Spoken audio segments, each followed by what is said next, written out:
Hello hello hello. तो कहते हैं सब आप। उम्मीद है कि आप सब बढ़िया होंगे और आपकी तैयारी अच्छे से चल रही होगी। आज हम फिर एक नया चैप्टर स्टार्ट करने वाले हैं जिसका नाम है बॉडी फ्लूइड एंड सर्कुलेशन। तो यहाँ पर जैसे कि हमारा चैप्टर है बॉडी फ्लूइड एंड सर्कुलेशन, ठीक है। तो यहाँ पर जैसे कि है चैप्टर का नाम बॉडी फ्लूइड एंड सर्कुलेशन, तो हमें यहाँ पर इस बॉडी फ्लूइड और सर्कुलेशन की रिक्वायरमेंट क्यों है इसको समझते हैं। सबसे पहले तो आपको पता होगा, या जैसे कि कोई ऑर्गेनिज्म है, चाहे वो यूनिसेलुलर हो या मल्टी सेलुलर हो, हर जो ऑर्गेनिज्म है यहाँ पर उसकी जो बॉडी होती है वो सेल से मिलकर बनी होती है, ठीक है। यानी कि अगर हम बात करें एक ऑर्गेनिज्म की, तो यहाँ पर जो ऑर्गेनिज्म है वो उसकी जो बेसिक यूनिट ऑफ लाइफ है वो है सेल, ठीक है। और हमें यहाँ पर जो सेल है उसके सर्वाइवल बहुत जरूरी है, ठीक है। अगर जो सेल है वो सरवाइव करेगी तो यहाँ पर उस सेल से ही बनता है हमारा टिश्यू, टिश्यू से ऑर्गन, ऑर्गन से ऑर्गन सिस्टम, और फिर एक ऑर्गेनिज्म बनता है जो कि यहाँ पर एक कंप्लीट ऑर्गेनिज्म की बॉडी बनाता है, ठीक है। तो हमें क्या चाहिए कि यहाँ पर सबसे पहले हमारी जो सेल है वो सरवाइव करे, और सेल के सरवाइव करने के लिए यहाँ पर रिक्वायरमेंट होती है एनर्जी की, ठीक है, एनर्जी की। तो और जो ये एनर्जी है, ये एनर्जी हमें मिलती है यहाँ पर न्यूट्रिशन से। किससे मिलेगी?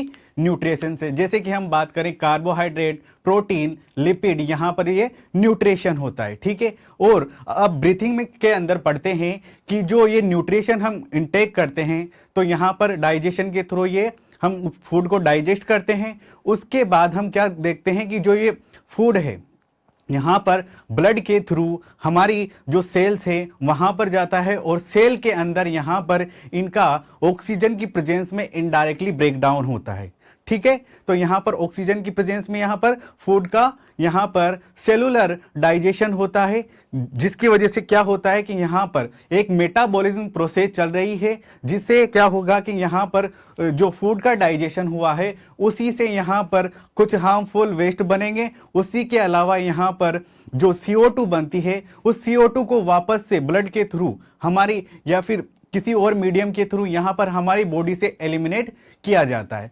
तो हम क्या बात करते हैं कि जो न्यूट्रिशन और जो ऑक्सीजन है, न्यूट्रिशन और ऑक्सीजन को हमारी सेल्स तक पहुंचाना, उसके अलावा हमारी बॉडी में जो यहाँ पर हार्मफुल वेस्ट बन रहे हैं, उसके अलावा जो CO2 बन रही है, इसको हमारी बॉडी से एलिमिनेट करने के लिए यहाँ पर एक मीडियम की नीड होती है, और वो मीडियम यहाँ पर होता है ब्लड या फिर लिम्फ होता है। मतलब कि अगर हम बात करें अलग अलग ऑर्गेनिज्म की, तो यहाँ पर जैसे कि हम बात करें एनिमल किंगडम में लोअर एनिमल्स की, तो वहाँ पर क्या होता है कि वहाँ पर सराउंडिंग जो जैसे कि पोरीफेरा सिलेंट्रेटा इनकी बात करें तो यहाँ पर क्या होगा, यहाँ पर सराउंडिंग जो वाटर होता है उस वाटर के थ्रू ही यहाँ पर जो न्यूट्रिशन है, न्यूट्रिशन और ऑक्सीजन है किसी एनिमल बॉडी के अंदर एंटर करते हैं, और वहीं से जो हार्मफुल वेस्ट और जो यहाँ पर CO2 है वापस से जो वाटर है उसमें रिलीज कर दिए जाते हैं, ठीक है। लेकिन अगर हम बात करें हायर एनिमल्स की,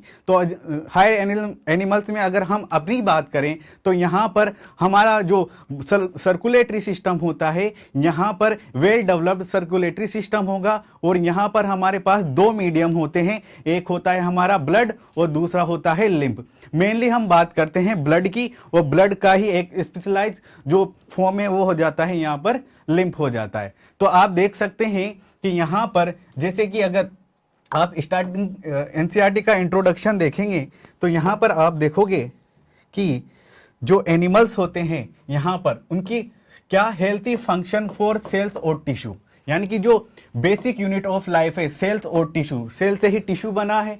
तो यहाँ पर हम क्या देखते हैं कि जो सेल और टिश्यू है उनके हेल्थी फंक्शन के लिए हमें क्या चाहिए कि all living cell continue require. इसके लिए क्या रिक्वायरमेंट होगी, एक तो न्यूट्रिशन होगा, पहले तो हम सेल को न्यूट्रिशन देंगे और क्या देंगे, ऑक्सीजन चाहिए उनको। साथ ही साथ यहाँ पर जैसे कि मिनरल्स वगैरह सब कुछ चाहिए, इसेंशियल सब्सटेंस सप्लाई, ठीक है। उसके अलावा जो वेस्ट बन रहे हैं यहाँ पर, जैसे कि न्यूट्रिशन, इसेंशियल सब्सटेंस और ऑक्सीजन हमने किसी सेल को दिए हैं, उस कंडीशन में वहां पर उसका मेटाबॉलिज्म होगा, और वहां से बनने वाले जो वेस्ट और हार्मफुल सब्सटेंस है और CO2 है, इनको क्या किया जाएगा, बॉडी से रिमूव करने के लिए हमें एक मीडियम की रिक्वायरमेंट होगी। और इसके लिए sufficient for mechanism are essential, यानी कि एक मीडियम की रिक्वायरमेंट है इसको ट्रांसपोर्ट के लिए। ठीक है, तो यहां पर क्या होगा कि अलग अलग एनिमल्स के अंदर यहां पर हमें जो अलग अलग मीडियम होगा वो ट्रांसपोर्ट का मीडियम अलग अलग हो सकता है। जैसे कि यहां पर एनसीईआरटी बात करती है सिंपल ऑर्गेनिज्म में यहां पर स्पॉन्ज होंगे और सिलेंट्रेट होंगे। इनके अंदर आप देखें तो यहां पर क्या होगा, सर्कुलेटरी सिस्टम एब्सेंट है क्योंकि ये सिंपल ऑर्गेनिज्म है। ठीक है, अब यहां पर अगर हम बात करें तो यहां पर वाटर के थ्रू ही यहां पर क्या होगा, न्यूट्रिशन और जो ऑक्सीजन यहां पर सर्कुलेट होगी बॉडी कैविटी के अंदर। जैसे कि आप बात करते हो स्पॉन्ज के अंदर स्पॉन्जोसील होती है। ठीक है, और यहां पर सिलेंट्रेट के अंदर यहां पर क्या होगा, सिलेंड्रोन कैविटी पाई जाती है। ठीक है, तो यहां पर क्या होगा कि यहां पर एक्सचेंज ऑफ सब्सटेंस होगा विद इन सराउंडिंग, यानी कि वाटर से ही यहां पर न्यूट्रिशन और ऑक्सीजन बॉडी के अंदर एंटर करेंगे और साथ ही साथ यहां पर जो वेस्ट या फिर हम बात करें कि यहां पर हार्मफुल जो सब्सटेंसेस बन रहे हैं वो बॉडी से बाहर एलिमिनेट किए जाएंगे वाटर के अंदर। ठीक है, ये बात हुई यहां पर सिंपल ऑर्गेनिज्म। अब जैसे कि आपको पता होगा एनिमल किंगडम में सबसे पहले जो सर्कुलेटरी सिस्टम की बात करते हैं हम, तो वो बात करते हैं हम एनेलिडा से। तो वहां पर उनके अंदर हम देखते हैं कि वहां पर क्लोज सर्कुलेटरी सिस्टम देखने को मिलता है। बाकी हम बात करें तो कोर डेटा की, तो कोर डेटा के अंदर हम यहां पर कॉम्प्लेक्स ऑर्गेनिज्म जैसे कि हम ह्यूमन की बात कर रहे हैं, यानी कि हमारी बात कर रहे हैं, तो यहां पर हम क्या देखते हैं कि यहां पर सर्कुलेटरी सिस्टम प्रेजेंट है। ठीक है, साथ ही साथ यहां पर huge specialised fluid internal transport blood, यानी कि ब्लड और लिम्फ की बात करें, मोस्ट कॉमन कौन सा है हमारा, ब्लड हो जाता है। तो ये होता है हमारा इंट्रोडक्शन पार्ट। यहां तक किसी को कोई डाउट है, क्या क्लियर है इतना?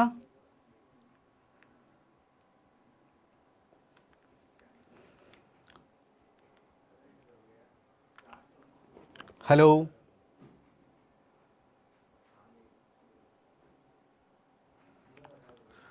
ठीक है, तो यहां तक इसके बाद हम आगे बढ़ते हैं।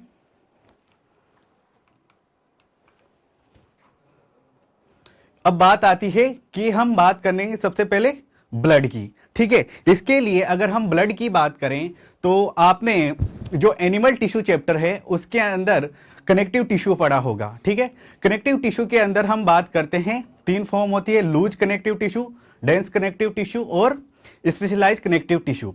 स्पेशलाइज कनेक्टिव टिश्यू के दो टाइप होते हैं, स्केलेटल कनेक्टिव टिश्यू, दूसरा होता है हमारा विसरल या फ्लूइड कनेक्टिव टिश्यू। ठीक है, तो ये स्पेशलाइज जो कनेक्टिव टिश्यू है उसी का ही एक फॉर्म है यहां पर विसरल या फ्लूइड कनेक्टिव टिश्यू, जिसके अंदर आता है हमारा ब्लड और लिम्फ आता है। ठीक है, तो यहां पर हमने कहा कि यहां पर ये क्या है कि स्पेशलाइज कनेक्टिव टिश्यू है, उसी का टाइप है यहां पर क्या है, ब्लड। ठीक है, अब आपको पता होगा कि जो एक कनेक्टिव टिश्यू है, कनेक्टिव टिश्यू के तीन कंपोनेंट होते हैं, सेल होगा, मैट्रिक्स होगा और उसी के साथ फाइबर होगा। ठीक है, तो हमने कहा कि जो कनेक्टिव टिश्यू है वो सेल से मिलकर बना होगा, मैट्रिक्स से मिलकर बना होगा और फाइबर से मिलकर बना होगा, यानी कि ये तीन इसके बेसिक कंपोनेंट है। ठीक है, यहां पर ये तीनों कंपोनेंट कनेक्टिव टिश्यू के अंदर देखने को मिलेंगे। ठीक है, अब यहां पर हमने कहा कि कनेक्टिव टिश्यू का एक टाइप है स्पेशलाइज्ड कनेक्टिव टिश्यू, यानी कि हम तीन टाइप होते हैं, उनमें से एक टाइप ये है, और उसी के अंदर विसरल कनेक्टिव टिश्यू हो या फिर फ्लूइड कनेक्टिव टिश्यू हो वो उसका टाइप है। अब यहां पर जैसे कि अगर हम बात करें ब्लड के लिए, तो ब्लड के अंदर हम क्या देखते हैं कि यहां पर जो ब्लड है उसके अंदर हमें यहां पर सेल प्रेजेंट होगी, यानी कि अगर हम बात करें यहां पर आरबीसी, डब्ल्यूबीसी और प्लेटलेट्स, तो सेल प्रेजेंट है। ठीक है, और वहीं पर यहां पर हम बात करें तो मैट्रिक्स यहां लिक्विड की फॉर्म में प्रेजेंट है। ठीक है, लेकिन अगर हम बात करें यहां पर क्या कि फाइबर यहां पर हमें देखने को मिलेंगे या नहीं मिलेंगे, तो फाइबर यहां पर होते हैं एब्सेंट। क्या, तो यहां पर फाइबर हमें देखने को नहीं मिलते। उसके अलावा अगर हम बात करें जो सेल्स की, तो यहां पर जो सेल्स होती है ये बनती है हमारी फॉर्म्ड इन बोन मेरो। कहां मिलेगी, यानी कि अगर हम बात करें तो आउटसाइड ब्लड। ठीक है, तो यहां पर जो सेल्स बन रही है ये कहां बन रही है, ये बन रही है हमारे बोन मेरो के अंदर, यानी कि ये ब्लड के अंदर इनका फॉर्मेशन नहीं होता है। इसके लिए यहाँ पर जो ये ब्लड है, इस ब्लड को बोला जाता है यहाँ पर, एक तो ये तो फ्लूइड एंड कनेक्टिव टिश्यू हो गया, ये तो ब्लड के लिए ही है, लेकिन यहाँ पर एक तो यहां पर फाइबर एब्सेंट है, ठीक है। इसके अलावा यहां पर क्या होता है, जो सेल्स है, सेल्स प्रेजेंट है, लेकिन ये सेल्स मतलब जो एक कनेक्टिव टिश्यू होता है उसके अंदर कुछ सेल्स होंगी, वो अलग अलग टाइप सेल्स का फॉर्मेशन करती है। जैसे कि आप फाइब्रोब्लास्ट पढ़ते हो तो उसी के मॉडिफिकेशन से अलग अलग सेल बनती है। लेकिन यहां पर क्या होगा, जैसे कि अगर हम बात करें सेल्स के अंदर, यानी कि यहां पर हम बात करें आरबीसी, डब्ल्यूबीसी एंड प्लेटलेट्स की, तो ये जो हमारी आरबीसी जो ये सेल्स हैं, इनका फॉर्मेशन ब्लड के अंदर ना होकर कहां हो रहा है, बोन मेरो के अंदर। तो इसी की वजह से यहां पर जो ब्लड है, ब्लड को क्या बोला जाएगा, यहां पर फॉल्स कनेक्टिव टिश्यू बोला जाएगा। इसका रीजन क्या है, क्योंकि एक तो यहां पर फाइबर का फॉर्मेशन नहीं हो रहा है, दूसरा यहां पर जो सेल्स होती है, इन सेल्स का फॉर्मेशन कहां हो रहा है, आउट ऑफ द ब्लड, यानी कि यहां पर इनका फॉर्मेशन हो रहा है बोन मेरो के अंदर, इसलिए इसे क्या बोला गया है, फॉल्स कनेक्टिव टिश्यू बोला गया है। तो हमने कहा कि यहां पर फाइबर एब्सेंट है, matrix from in the liver, और मैट्रिक्स भी कहां पर बन रहा है, लिवर के अंदर बन रहा है और लिम्फोइड ऑर्गन के अंदर बन रहा है, इसलिए यहां पर इसे क्या बोला गया है, यहां पर इसे बोला गया है फॉल्स कनेक्टिव टिश्यू, जैसे कि यह है ब्लड और लिम्फ। क्या इतना क्लियर है?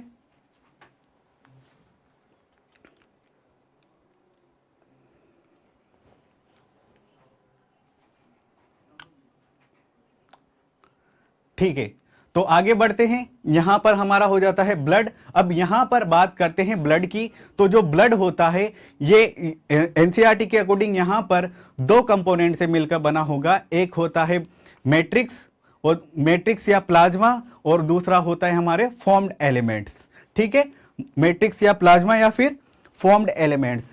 अब यहां पर आप देखिए कि जो हमारा प्लाज्मा है, एनसीईआरटी में यहां पर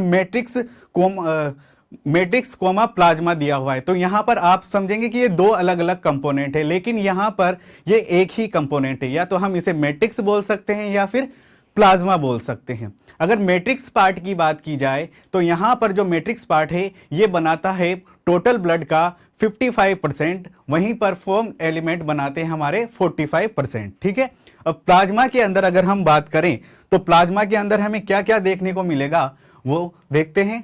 ठीक है, अब जैसे कि हम बात करें कि यहां पर जो ब्लड है, ठीक है, ब्लड के अगर यहां पर ब्लड का फॉर्मेशन होता है तो यहां पर इस प्रोसेस को बोला जाता है हीमोपोइसिस, यानी कि यहां पर जो ब्लड का फॉर्मेशन की जो प्रोसेस है उसे बोला गया है हीमोपोइसिस। ठीक है, अगर हम इसकी पीएच की बात करें तो पीएच होती है इसकी यहां पर 7.4, यानी कि स्लाइटली यहां पर एल्कलाइन देखने को मिलेगा। और जो ब्लड होता है यहां पर मेनली इसके टू पार्ट होंगे या टू कंपोनेंट से मिलकर बना होता है, जिसे हम बोलते हैं यहां पर मैट्रिक्स या प्लाज्मा, या और फिर बोलते हैं फॉर्म्ड एलिमेंट्स, जिसके अंदर आते हैं हमारे आरबीसी, डब्ल्यूबीसी और प्लेटलेट्स। तो इसका परसेंटेज दिया हुआ मैट्रिक्स और प्लाज्मा का 55% और फॉर्म्ड एलिमेंट्स का दिया हुआ है 45%। ठीक है, अब यहां पर हम बात करते हैं सबसे पहले प्लाज्मा की। ठीक है, तो प्लाज्मा की अगर हम फॉर्मेशन की, जैसे कि इसकी बात तो नहीं की गई है लेकिन आप याद रख सकते हो, तो ठीक है कि फॉर्म्ड एलिमेंट का फॉर्मेशन लीवर और जो हमारे लिम्फोइड ऑर्गन होते हैं उनके अंदर होता है। उसके अलावा यहां पर बात करता है कि जो प्लाज्मा होता है उसका कलर होता है स्ट्रो कलर। क्या आप स्ट्रो कलर जानते हैं?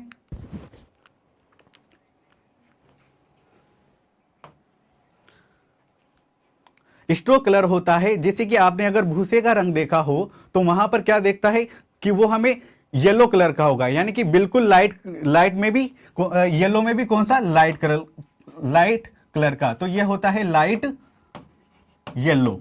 ठीक है, तो यहां पर स्ट्रो कलर का मीनिंग है कि यहां पर कैसा होगा, लाइट येलो होगा और विस्कस। जैसे कि अगर हम वाटर की बात करते हैं तो बिल्कुल लिक्विड फॉर्म में होगा, लेकिन अगर हम जैसे चाशनी की बात करते हैं तो वहां उस कंडीशन में क्या होगा, वाटर के कंपेयर में, पानी की कंपेयर में वो क्या होगा, थोड़ा गाढ़ा होता है। तो यहां पर जो हमारा प्लाज्मा होगा थोड़ा गाढ़ा होगा, यानी कि विस्कस फॉर्म में होगा।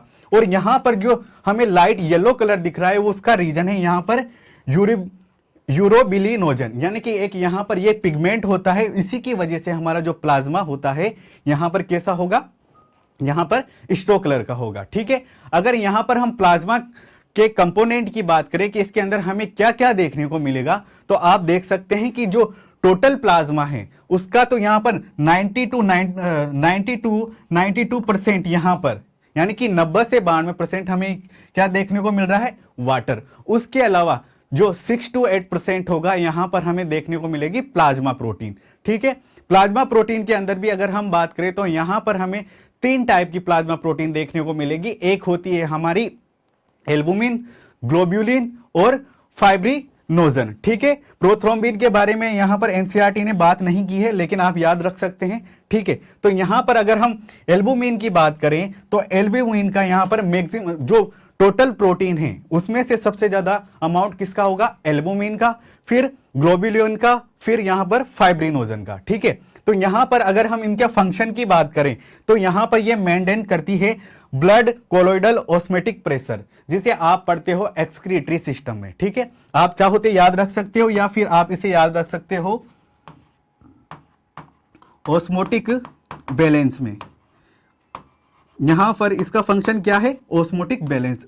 अब ऑस्मोटिक बैलेंस है क्या, उसे समझते हैं। ऑस्मोटिक बैलेंस का मतलब है कि जो हमारी ब्लड है या जो हमारा बॉडी फ्लूइड है उसके वॉल्यूम में यहां पर वाटर और इलेक्ट्रोलाइट का जो बैलेंस है उसको बनाए रखने का काम क्या है, यहां पर यही क्या है, यहां पर ऑस्मोटिक बैलेंस। यानी कि हमारा जो ब्लड है उसके अंदर वाटर और इलेक्ट्रोलाइट्स का बैलेंस बनाए रखना ही क्या है, यहां पर ऑस्मोटिक बैलेंस है। ठीक है, तो उसका काम कौन करती है, एल्बुमिन करती है। अगर हमारी बॉडी के अंदर एल्बुमिन का अमाउंट कम हो जाता है, उस कंडीशन में से क्या होगा, हमारी बॉडी से इलेक्ट्रोलाइट्स और जो वाटर है उसका एलिमिनेशन ज्यादा होगा, जिसकी वजह से क्या होगा, हमारी बॉडी वॉल्यूम जो बॉडी फ्लूइड है उसका वॉल्यूम कम हो जाएगा और हमें यहाँ पर जो हमारी बॉडी होगी वो डिहाइड्रेट हो जाएगी और उसके साथ हमारा जो बीपी है वो भी कम हो जाएगा। ठीक है, तो यहाँ पर क्या होगा, जो एल्बुमिन होता है इसमें इलेक्ट्रोलाइट्स और जो वाटर होता है इलेक्ट्रोलाइट और वाटर रिटेंशन की कैपेसिटी होती है, जिसकी वजह से हमारा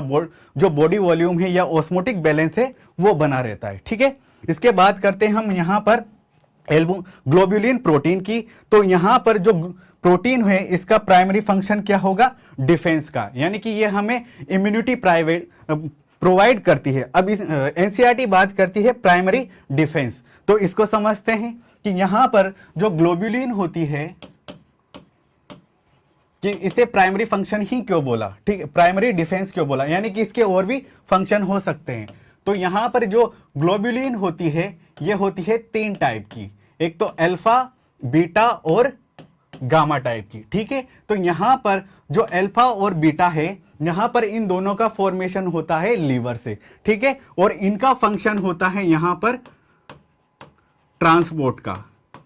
क्या होगा इनका फंक्शन, ट्रांसपोर्ट का। लेकिन जो गामा ग्लोब्यूलिन होती है इसका फंक्शन होता है यहां पर इम्यूनिटी प्रोवाइड करने का। यानी कि अगर आपने यहां पर आईजी का नाम सुना हो, इम्यूनोग्लोबिन का, जो कि डिफरेंट टाइप की होती है, और यही जो इम्यूनोग्लोबिन होती है या इम्यूनिटी होती है इनका फंक्शन होता है हमारी बॉडी को डिफेंस प्रोवाइड करना। यानी कि जो अगर कोई भी पैथोजन या केमिकल सब्सटेंस हमारे फॉरेन पार्टिकल हमारी बॉडी के अंदर एंटर करता है तो उससे डिफेंस प्रोवाइड करना किसका काम है, गामा ग्लोब्यूलिन का। तो यहां पर और इसी का नंबर यहां पर बहुत ज्यादा होने की वजह से, मैक्सिमम नंबर होने की वजह से यहां पर इसका प्राइमरी फंक्शन क्या है, डिफेंस है। उसके अलावा दूसरा फंक्शन क्या है यहां पर, अल्फा और बीटा का, ट्रांसपोर्ट का। तो ये चीज क्लियर होनी चाहिए। ठीक है, इसके बाद यहां पर एनसीईआरटी बात करती है फाइब्रिनोजन की। ठीक है, तो फाइब्रिनोजन का फंक्शन होता है हेल्प इन ब्लड क्लोटिंग का। ठीक है, उसके अलावा प्रोथ्रोम्बिन भी यहां पर क्या करती है, ब्लड क्लोटिंग का। यहां पर अगर जब आप क्लोटिंग फैक्टर होते हैं उनमें यहां पर ये इन दोनों का नाम क्लोटिंग फैक्टर के अंदर आता है, बस सिर्फ इतना याद रखना है। ठीक है, तो यहां पर जो फाइब्रिनोजन है ये किसमें करती है, इसका फंक्शन क्या है, हेल्प इन ब्लड क्लोटिंग। यानी कि यहां पर ये किसी और केमिकल्स या जो क्लोटिंग फैक्टर है यहां पर उनके साथ मिलकर यहां पर ब्लड क्लोट का फंक्शन करेगी। ठीक है, अब यहां पर आप देखिए कि यहां पर ओजन आ रहा है। ठीक है, ओजन आ रहा है, इसका मतलब कि क्या होगा कि जो नॉर्मली अगर ब्लड के अंदर प्रेजेंट है तो यहां पर ये इनएक्टिव फॉर्म में है। ठीक है, तो यहाँ पर ओजन का मतलब क्या होगा कि यहाँ पर अगर ओजन आ रहा है तो इसका मीनिंग है कि यहाँ पर ये नॉर्मली अगर ब्लड के अंदर प्रेजेंट है तो यहाँ पर ये इनएक्टिव फॉर्म के अंदर प्रेजेंट है। और जैसे अगर हमारी बॉडी के अंदर इंजरी होती है या फिर हमें चोट लगती है, उस कंडीशन में यहाँ पर दूसरे केमिकल्स की हेल्प से यहाँ पर ये क्या होगा, एक्टिव हो जाएगा और फिर वहाँ पर ब्लड क्लॉट में यहाँ पर ये अपना रोल परफॉर्म करेगा। ठीक है, तो यहाँ पर ये बात हुई। उसके अलावा अगर हम बात करें यहाँ पर clotting factor present in inactive form, तो वही चीज मैंने बताई कि यहाँ पर जो क्लोटिंग फैक्टर होते हैं नॉर्मली क्या होंगे, इनएक्टिव होते हैं। ठीक है, इसके अलावा यहाँ पर अगर हम ब्लड की बात करें तो ब्लड के अलावा यहाँ पर ब्लड में जैसे कि हम मिनरल्स की बात करें तो जैसे आपको सोडियम, पोटेशियम, कैल्शियम, मैग्नीशियम, जितने भी मिनरल्स हैं ज़्यादातर यहाँ पर ब्लड के अंदर देखने के में मिलेंगे। उसके अलावा जैसे कि हम बात करें न्यूट्रिएंट्स की, न्यूट्रिएंट्स के अंदर जैसे कि कार्बोहाइड्रेट की बात करें या फिर प्रोटीन की बात करें या फिर हम बात करें यहां पर फैट्स की, तो ये सब हमें मिलते हैं इन ट्रांजिएंट फॉर्म। अब ट्रांजिएंट फॉर्म का मीनिंग समझिए कि यहां पर ट्रांजिट फॉर्म का मीनिंग है क्या। तो यहां पर जैसे कि हम फूड इंटेक करते हैं, ठीक है, उसके बाद जो फूड इंटेक किया, फूड का ब्रेकडाउन हुआ और वो ग्लूकोज की फॉर्म में हमारे जो बॉडी है उसमें सर्कुलेट होगा। ठीक है, जो एक्सेस अमाउंट ऑफ ग्लूकोज है यहां से ट्रांसपोर्ट किया जाएगा लीवर की तरफ या फिर मसल्स की तरफ। ठीक है, तो यहां पर क्या होगा कि जैसे कि हमें जो हमने फूड इंटेक किया है उसका ब्रेकडाउन होकर जो ग्लूकोज हमारी बॉडी में सर्कुलेट हो रहा है, ठीक है, अब जब एक्सेस अमाउंट बना है तो वो कहां पर गया, लीवर या मसल्स के पास। ठीक है, जैसे कि अगर हम स्टारवेशन की कंडीशन में हैं या फिर हम जैसे कि खाना नहीं खा रहे हैं तो उस कंडीशन में जो स्टोरेज ग्लाइकोजन है वो क्या होगा, वापस से ब्रेक डाउन होगा, वापस से ब्लड के थ्रू जो सेल्स होंगी जिनको ग्लूकोज की नीड है वहां पर वापस से ट्रांसपोर्ट होकर सेल्स के पास चला जाएगा। तो यहां पर ये क्या होगा, ट्रांजिएंट फॉर्म में यानी कि सर्कुलेट फॉर्म में देखने को मिलेगा। क्या ये हमेशा यहां पर ब्लड के अंदर देखने को मिलेगा, तो नहीं होगा। एक फिक्स अमाउंट होगा, लेकिन उसके बाद यहां पर जो एक्सेस अमाउंट होगा वो सोर्स से सिंक की तरफ मूव करता हुआ हमें दिखेगा। तो इसलिए यहां पर बोला गया है कि यहां पर जो मिनरल्स और न्यूट्रिशन होंगे वो always present in transit form, यानी कि यहां पर एक सोर्स से सिंक यानी कि अपनी हाई कंसंट्रेशन से लो कंसंट्रेशन की ओर मूव करते हुए हमें दिखेंगे। ठीक है, तो ये चीज क्लियर होनी चाहिए। ठीक है, इसके अलावा अगर हम बात करें तो यहां पर हमें जो ब्लड है या फिर हम बात करें प्लाज्मा के अंदर हार्मोन्स भी देखने को मिलेंगे। ठीक है, क्योंकि हार्मोन्स भी ब्लड के थ्रू ही एक और अपने यहाँ पर जो सोर्स है वहां से टारगेट ऑर्गन की ओर ट्रांजिट करते हुए दिखते हैं। ठीक है, इसके अलावा अगर हम बात करें यहाँ पर कुछ चीजें हैं जिसे आगे हम देखते हैं, जैसे कि यहाँ पर अगर मैं ब्लड से यहाँ पर जैसे कि ब्लड है, अगर मैं ब्लड से यहां पर आपका यहां से माइनस कर दूं, फॉर्म्ड एलिमेंट्स निकाल दूं, क्या फॉर्म्ड एलिमेंट्स हमने यहां से निकाल दिए, तो उस कंडीशन में जो यहां पर बचेगा वो है यहां पर प्लाज्मा। ठीक है, और अगर मैं प्लाज्मा से यहां पर रिमूव कर दूं आपके क्लोटिंग फैक्टर, ठीक है, क्लोटिंग फैक्टर यानी कि जो हमारा प्लाज्मा है उसके अंदर यहां पर क्लोटिंग फैक्टर भी प्रेजेंट है, ठीक है, जो कि इनएक्टिव फॉर्म में, तो यहां पर हमारा बचेगा सीरम। और अगर हम इस सीरम की बात करें तो जो सीरम होता है ये क्या होता है,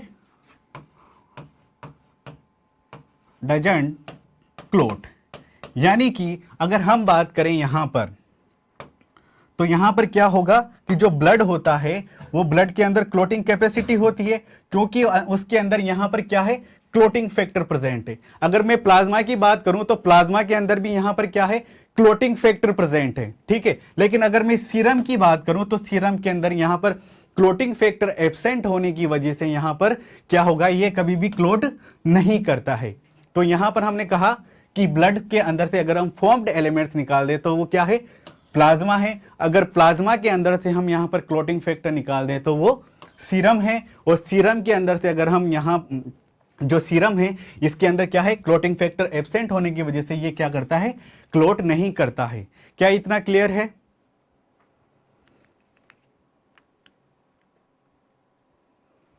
जल्दी बताइए, क्या इतना क्लियर है?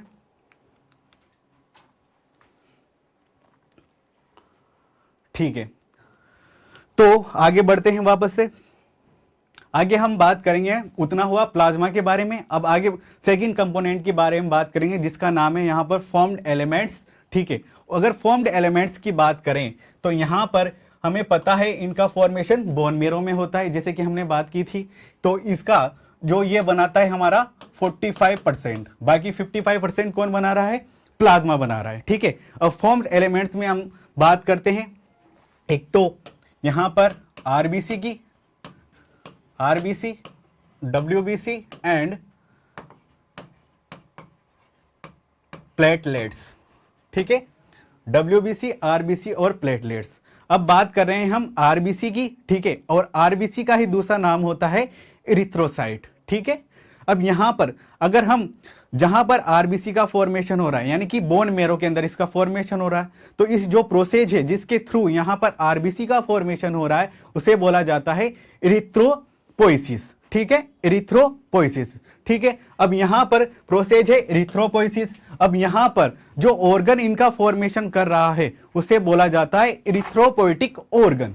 क्या बोला गया है इसे, इरिथ्रोपोइटिक ऑर्गन बोला गया है। ठीक है, अब जैसे कि हम बात करें एम्ब्रियोनिक डेवलपमेंट की तो जो हमारे बॉडी ऑर्गन है ऑलमोस्ट 1 मंथ या फिर जो 4th वीक होते हैं उस टाइम पर हमारा हार्ट बन जाता है। ठीक है, अगर हार्ट बन गया है तो उसके अंदर उसको मतलब कि जो हमारा हार्ट बना है वो एक्टिव फॉर्म में आ जाता है। हार्ट बन चुका होता है और अपनी पंपिंग करने शुरू कर देता है। उस कंडीशन में यहां पर पंपिंग करने के लिए हमें चाहिए ब्लड, यानी कि उस टाइम पर आरबीसी का फॉर्मेशन होना चाहिए, लेकिन हमारे जो मेजर ऑर्गन है उनका फॉर्मेशन नहीं हो पाता। तो उस कंडीशन में हमारी जो एम्ब्रियो है, डेवलपिंग एम्ब्रियो है, उसके बाहर पाई जाती है 4 एक्स्ट्रा एम्ब्रियोनिक मेम्ब्रेन। ठीक है, क्या होगी, एक्स्ट्रा एम्ब्रियोनिक मेम्ब्रेन होगी। कितनी होगी, 4 होगी। उनमें से ही एक एम्ब्रियोनिक मेम्ब्रेन होती है जिसका नाम होता है यॉर्क सैक।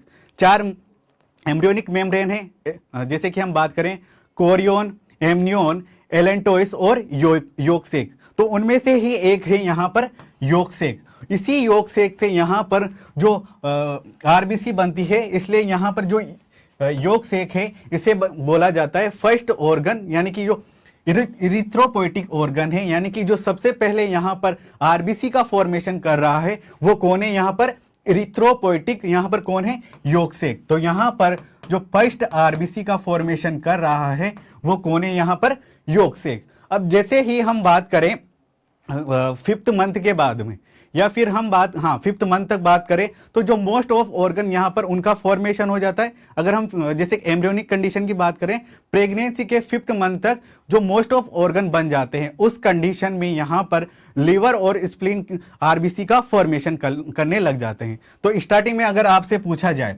तो सबसे पहले जो आरबीसी का फॉर्मेशन कौन करता है, यॉर्क सैक करता है। उसके अलावा जैसे कि हम बात करते हैं लेटर फेज में कौन करेगा, एम्ब्रियोनिक कंडीशन में ही एक तो लीवर करेगा और दूसरा ही यहां पर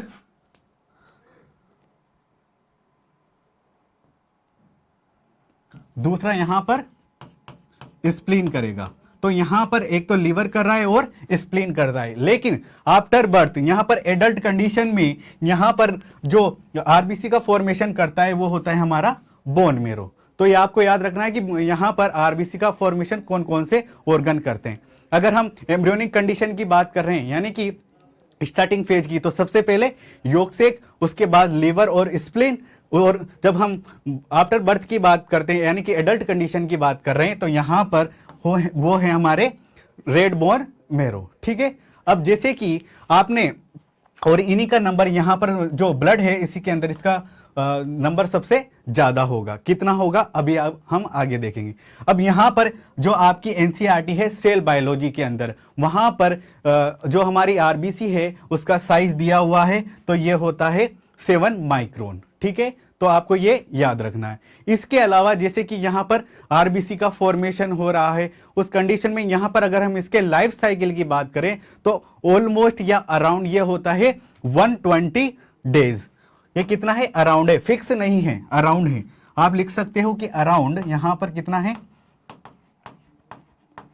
120 डेज। कम भी हो सकता है, ज्यादा भी हो सकता है, लेकिन ये फिक्स नहीं, तो इसलिए हमने लिखा है कि अराउंड 120 डे इसका लाइफ स्पान हो गया। अब 120 डे के बाद ये यहां पर क्या हो गए? डेथ हो गई। तो यहां पर हम इनके डेथ की बात करें तो भाई इनको डेथ हो गई तो ये जाती कहां है? तो उस कंडीशन में यहां पर इनका डिस्ट्रक्शन होता है, ये होता है हमारे यहां पर डिस्ट्रक्शन होता है हमारे स्प्लीन के अंदर। तो अगर हम इसकी बात करें, इसके डिस्ट्रक्शन की, तो ये डिस्ट्रक्शन होता है यहां पर स्प्लीन के अंदर, और इसी के लिए जो स्प्लीन होता है इसको बोला जाता है ग्रेवयार्ड ऑफ आरबीसी। क्या? कि यहां पर जो आरबीसी है, आरबीसी का डिस्ट्रक्शन कहां हो रहा है? स्प्लीन के अंदर, और इसी की वजह से यहां पर क्या होगा? इसे बोला जाता है ग्रेवयार्ड ऑफ आरबीसी। ठीक है, और स्प्लीन के लिए ही आप याद रखेंगे कि यहां पर जो स्प्लीन है इसको बोला जाता है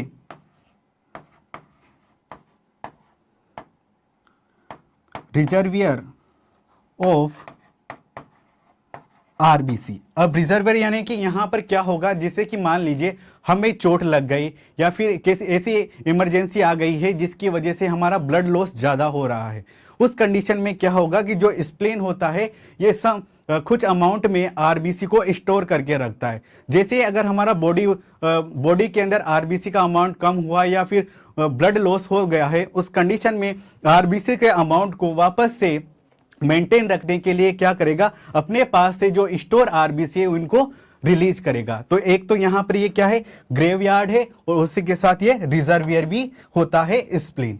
ये चीज क्लियर है। और इसी के साथ ही हम यहां पर बात करें एक आरबीसी की, तो यहां पर अगर हम इसकी शेप की बात करें तो यहां पर इसका जो शेप होता है, ये शेप होगा यहां पर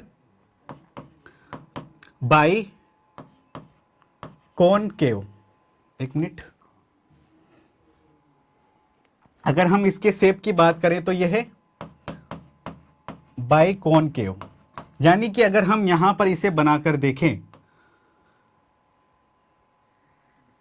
तो इस प्रकार इसका शेप होगा। अब इसका शेप बाई कॉनकेव क्यों है? तो आपको पता होगा कि यहां पर अगर हम किसी भी एक फॉर्म की बात करें तो सबसे एक वॉल्यूम को फिक्स, यहां पर हम वॉल्यूम के फिक्स करके अगर हम किसी शेप की बात करें तो सबसे कम यहां पर जो सरफेस एरिया होगा वो होता है हमारे किसका होता है? फिजिक्स में पढ़ते होंगे आप कि अगर हम वॉल्यूम को फिक्स कर दें तो सबसे मिनिमम सरफेस एरिया कौन सी स्ट्रक्चर का होगा? एनीवन?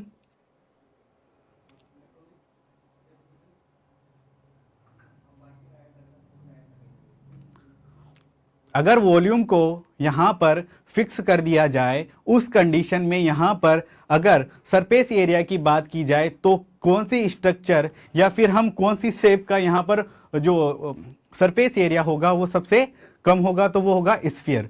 उसके अलावा अगर हम स्फीयर को और ही चपटा करते जाएं तो यहां पर अगर हम बात करें बाइकॉनकेव, जैसे कि आपने एलपीलीबे चॉकलेट देखा होगा, तो यहां पर क्या होगा कि बाहर से उसका शेप मोटा होगा और बीच से यहां पर चपटा होगा। तो वैसे ही शेप किसकी होगी?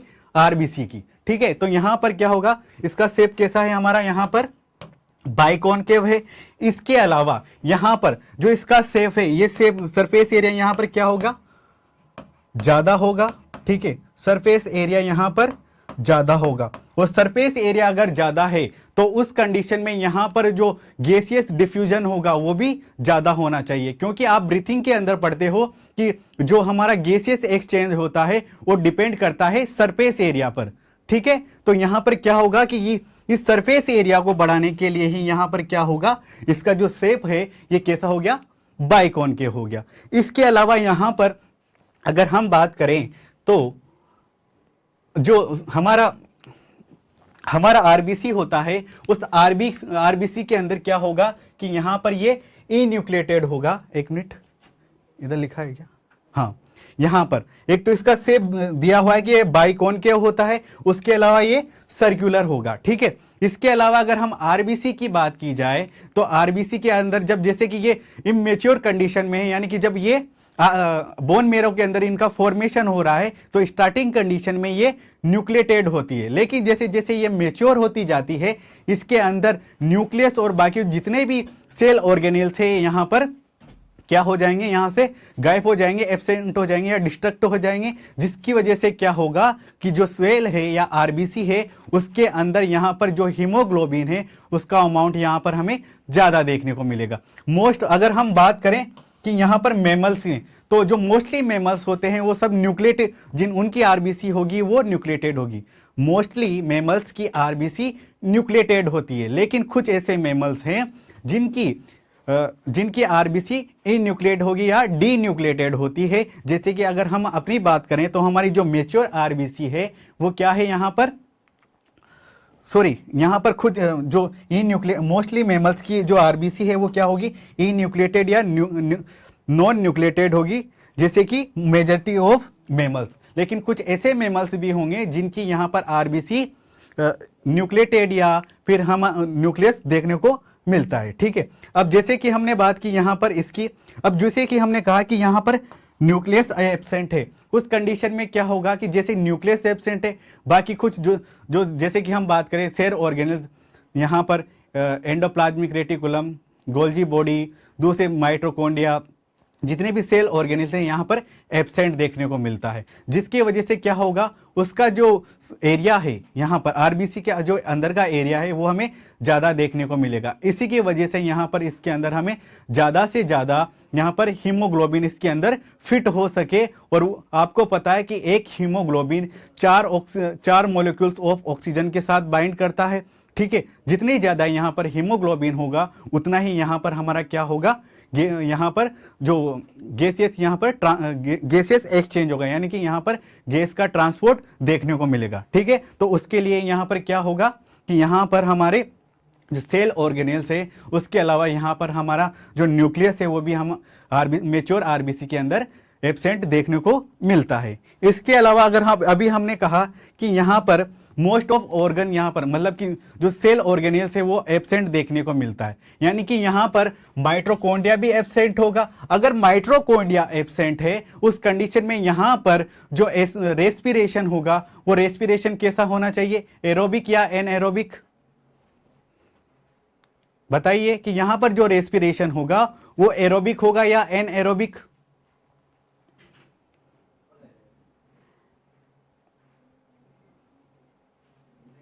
Hello, anaerobic.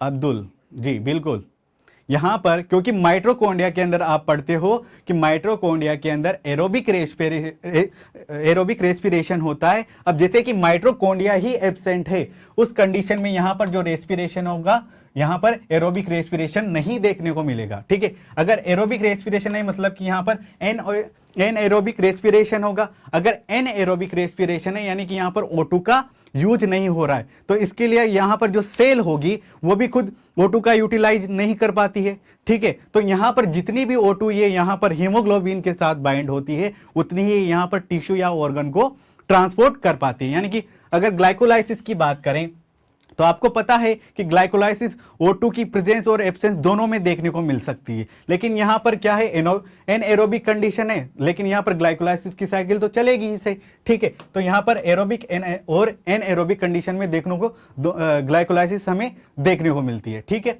अब यहां पर अगर हम इसके साइक्लोस्केलेटन की बात करें तो वो स्पॉन्जी टाइप का है, ठीक है। इसके अलावा अगर जैसे कि हम इसके बात करें तो यहां पर जो आरबीसी होती है इसकी मेम्ब्रेन होती है डोनर मेम्ब्रेन, यानी कि अगर आपने पढ़ा हो यहां पर हेम्बर्ग इफेक्ट या क्लोराइड शिफ्ट इफेक्ट, तो उस क्लोराइड शिफ्ट पढ़ा हो तो आपको पता होगा कि जो आरबीसी होती है उसकी मेम्ब्रेन नेगेटिव आयंस के लिए हाईली परमेबल होती है, इसलिए इसे बोला जाता है डोनर मेम्ब्रेन या डोनर मेम्ब्रेन इफेक्ट बोला जाता है, ठीक है। अब अभी हमने बात की थी कि यहाँ पर जो स्प्लीन होता है, जब जैसे ही इनका आरबीसी का लाइफ स्पान कंप्लीट हो जाता है, उसके बाद इनको डिस्ट्रॉय करने के लिए जिस ऑर्गन में भेजा जाता है उसे बोला जाता है स्प्लीन, इसलिए इसको ग्रेवयार्ड ऑफ आरबीसी बोला जाता है।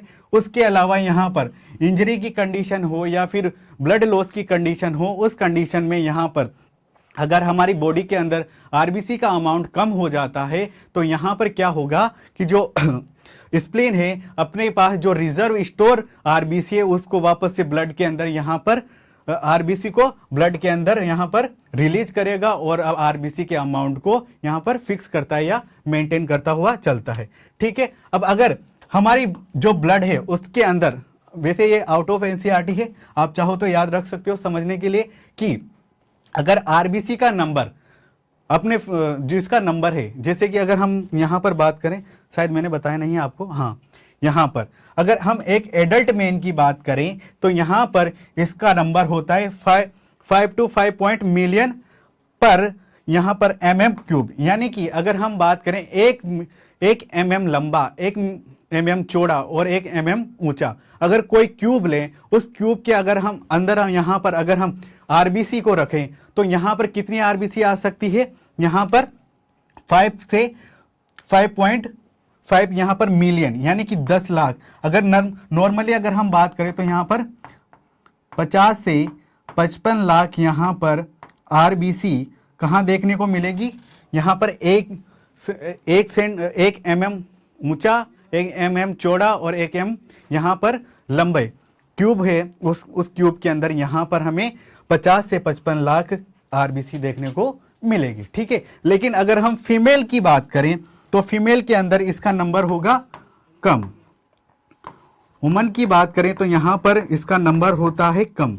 उसके दो रीजन हैं, एक तो यहाँ पर फीमेल के अंदर मेंस्ट्रुअल साइकिल चलता है जिसके वजह से यहाँ पर हर मंथ उनको ब्लड लॉस होता है। उसके अलावा यहाँ पर अगर हम मेल की बात करें तो मेल में एंड्रोजन हार्मोन होते हैं जो कि एक डोमिनेंट हार्मोन होता है जो को इरिथ्रोपोइसिस की प्रोसेस को इंक्रीज करता है, लेकिन फीमेल के अंदर यही एंड्रोजन हार्मोन हमें एब्सेंट देखने को मिलते हैं। इसकी वजह से यहाँ पर मेल के कंपेयर में यहाँ पर फीमेल में अंदर जो आरबीसी का अमाउंट है वो हमें कम देखने को मिलता है। ठीक है। इसके अलावा इसे ये वाला जो रीजन है फीमेल के अंदर आरबीसी का अमाउंट कम होता है, उसका रीजन आपको केमिकल कोऑर्डिनेशन के अंदर भी देखने को मिलेगा और उसके अलावा जब आप ह्यूमन रिप्रोडक्शन पढ़ोगे तो वहां पर भी आपको ये रीजन समझ में आता है। ठीक है। तो यहाँ पर ये बात हुई। नेक्स्ट बात करते हैं, हम आगे बढ़ते हैं। जैसे कि हम यहाँ थे, अगर नॉर्मल अमाउंट से ज़्यादा अगर यहाँ पर आरबीसी का नंबर इंक्रीज हो जाए तो उस कंडीशन को बोला जाता है पॉलीसाइथेमिया। ठीक है। अगर नॉर्मल से आरबीसी का नंबर कम हो गया तो उस कंडीशन को बोला जाता है यहाँ पर एनीमिया। ठीक है। अगर जैसे कि आपको पढ़ा हो छोटी क्लास के अंदर तो वहां पर क्या होता है कि जो विटामिन B12 है और फोलिक एसिड है ये आरबीसी के मैच्योरेशन के अंदर यहाँ पर पार्टिसिपेट करते हैं। ठीक है।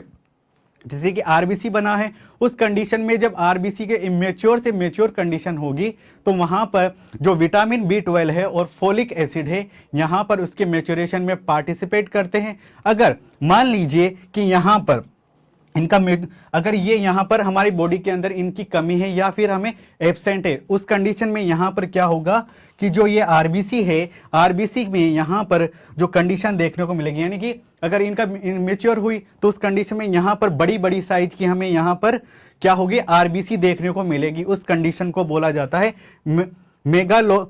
मेगालोब्लास्टिक एनीमिया, यानी कि आरबीसी तो है लेकिन यहाँ पर क्या है, उनका साइज बड़ा बड़ा है।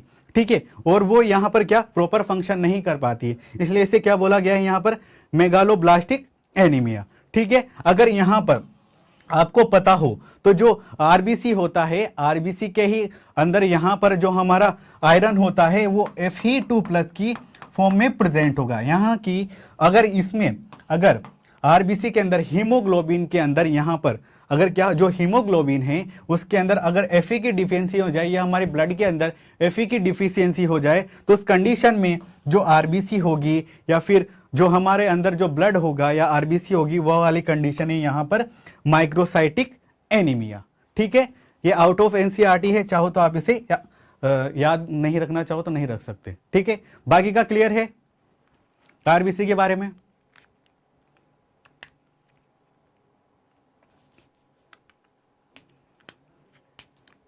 हेलो, एक बार देख लो इधर आरबीसी के बारे में, ये वाली स्लाइड में किसी को कोई दिक्कत हो?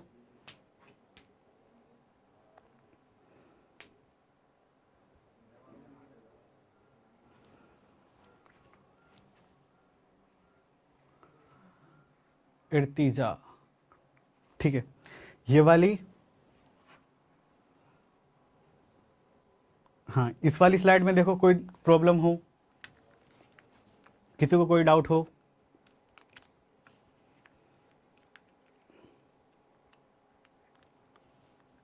ठीक है, आगे बढ़ते हैं। ये बात हुई हमारी आरबीसी की। अब नेक्स्ट बात करेंगे हम डब्ल्यूबीसी की, ठीक है।